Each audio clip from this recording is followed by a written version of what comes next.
Many black people in Tallahassee and in other parts of the world are currently looking for their roots.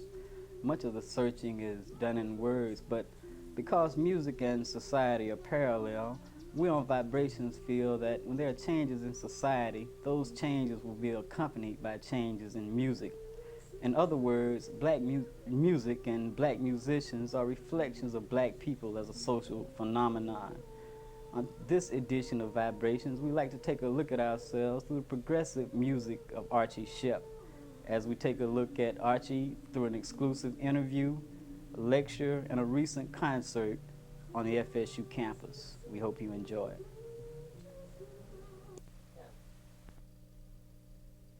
It seems like the public is only aware of Betty Wright and Casey and the Sunshine Man. You have any idea why that's so, since you're from Fort Lauderdale?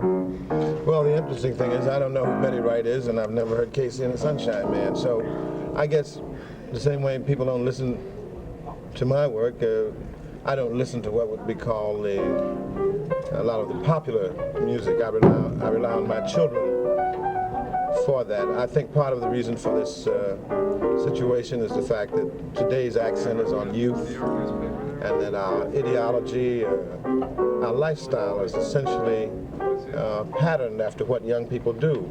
Older people tend to imitate youth. I teach school at university, and I notice that many of my peers are very much into youth culture.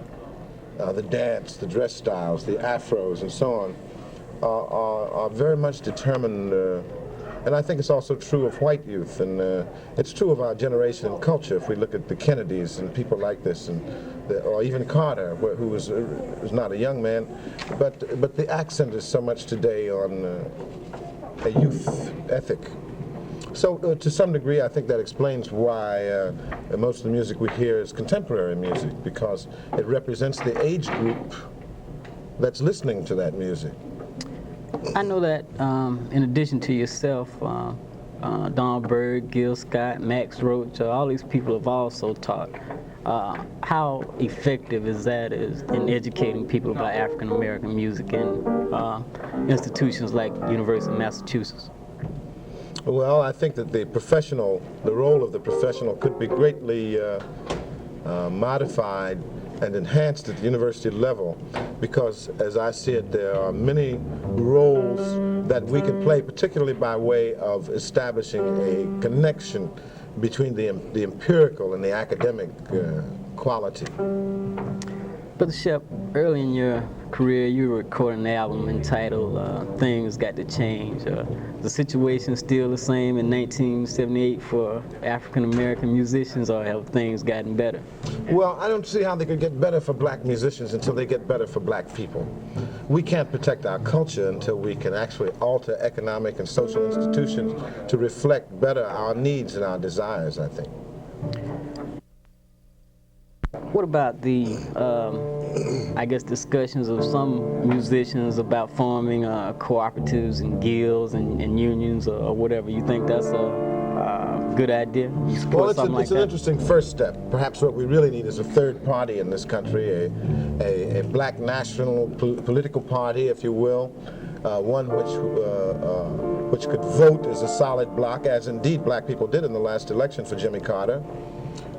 Which could begin to wield some leverage in the political and the economic arena. I don't believe in isolating culture as a phenomenon from the larger social and economic issues that face our people: jobs, housing, and so on. I mean, people often ask me, for example, why don't I make my own recording, make my own records? Well, I say I'll start making my own records the day I can start making my own saxophone, when I can produce the cork and the grease and the metal. Because when we can produce those materials, then we indeed are competing in the capitalist system. But today, I think we're still in a state of semi-slavery. Brother Archie, you've been playing, as far as I can recall, professionally in New York since about the 60s, 61. You started with, I think it was Cecil Taylor, you told me. What are some of the musicians who were highly regarded during that time? What are some of those people doing now that you played with? Those musicians from the 60s and so on. Well, I don't know. I think it's been rather tragic and unfortunate that not only were those musicians not really received by a wide audience then, but many of them are not really even actively functioning in music now. Like Monk, what's Monk doing right now? Something. Well, I wasn't referring to people like Monk. I was referring to people more my own age. But if you mean the giants, I mean Monk, Max, Roy, I think they're faring reasonably well. What are your thoughts on the transitional music that people like Herbie and Pharaoh and Norman Connors are getting into now? Well, I'm not so sure that's transitional. I consider that reactionary music, and I don't mean it in a negative sense either. I mean, I think it's nostalgic in the sense that everybody's into the oldies but the goodies, you know? I mean, everybody wants to look back to Bonnie and Clyde, to the 20s, to that syndrome. And why? I think everybody's nostalgic, or at least the culture's nostalgic, because it was at that time that Negroes were most oppressed, that black people had fewer rights. And that, you see, as our music metamorphosed into the 40s and 50s and 60s, I think it also developed along certain rational lines and scientific lines as well, which have never been investigated or really understood thoroughly by our people, which is why rock and roll and soul music, if you like, and all those terms, is very convenient, I think, for an establishment which seeks to regiment our people, to regularize their thoughts. It's because they are creating today a plantation of the mind. Take the top 20 recording artists in the country. A majority of them will invariably be black at any given time, be it Armstrong, Ellington, or Basie, Coleman Hawkins, Billie Holiday, Charlie Parker, Bechet, Mahalia Jackson, Stevie or Aretha, the Jackson 5, the Commodore, Earth, Wind. Interestingly, the former list cuts across all age groups. It attests to the community implications of African American music. The Jackson 5, for example, are not freaks out of an essentially rhythmless, epicene world. Quite the contrary. They grew up in an environment which nurtured them on a quality, on an elusive quality which we call soul. Soul. But what is that?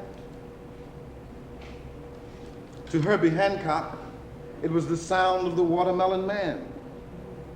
To Riley Morganfield, it was the raw blues and hollers of the cotton fields. Just as to B.B. King, it was the first songs he heard in the Afro-Christian church. To Ajuka child, it is the first baptismal of the fire rites.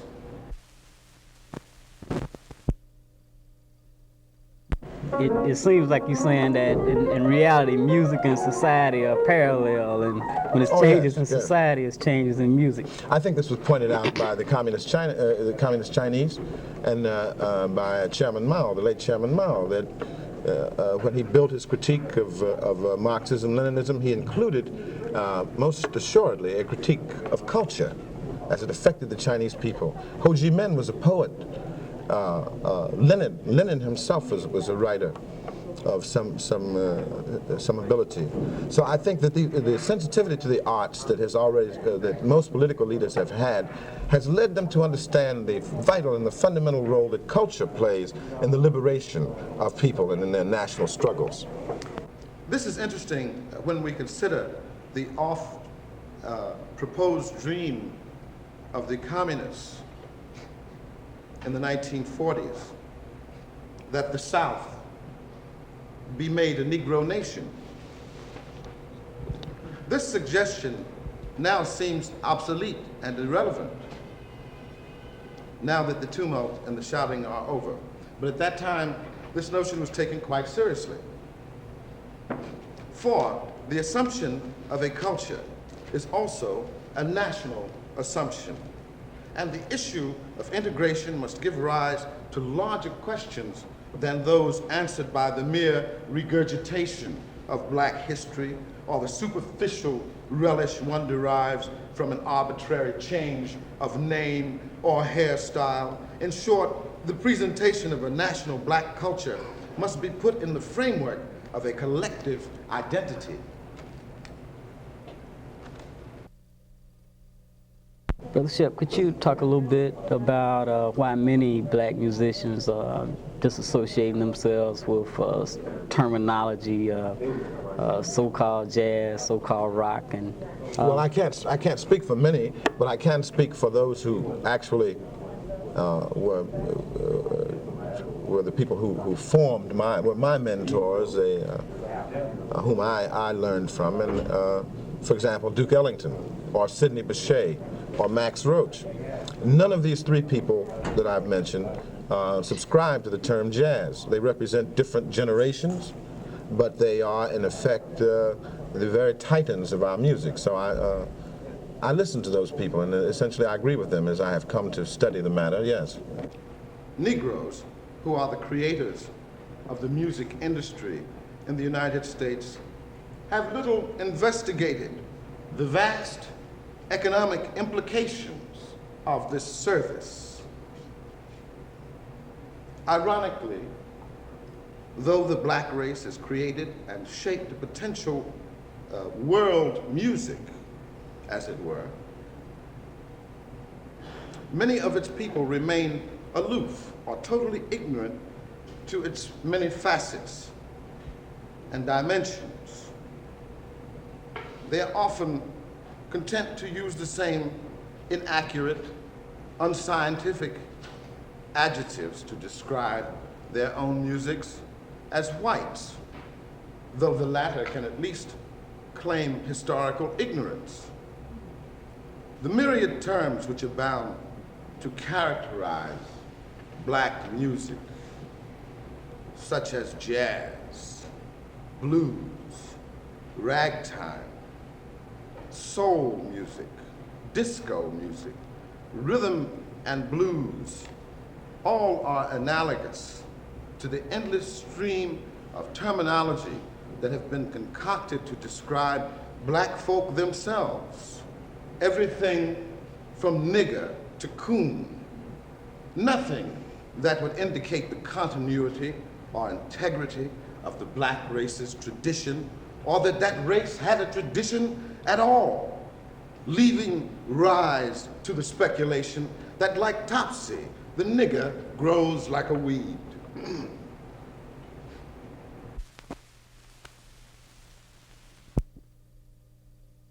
do you think that we can find ourselves in our music if we take a look at it and listen to it? Oh, our roots are there. Our roots are there. The samba is basically a citified version of the music of the candomblé, an Afro-Brazilian religion deeply influenced by West African theosophical systems, particularly those of Yoruba and Congo. This reveals that religious expression is a vital precursor to black secular music wherever found.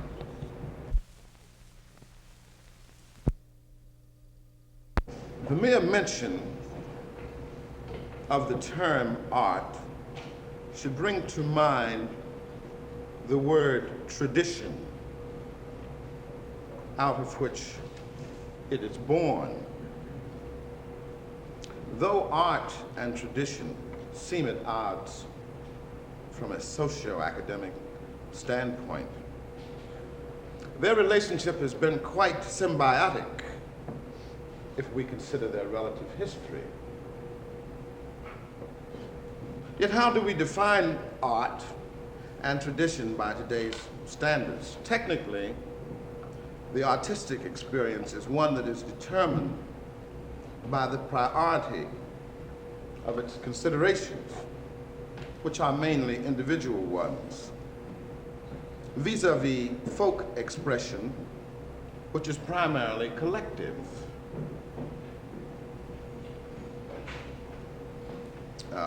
On the other hand, we often erroneously equate the term art and classical as though they bore some intrinsic relationship. But this is a non sequitur, since the two belong to a different group of experiences.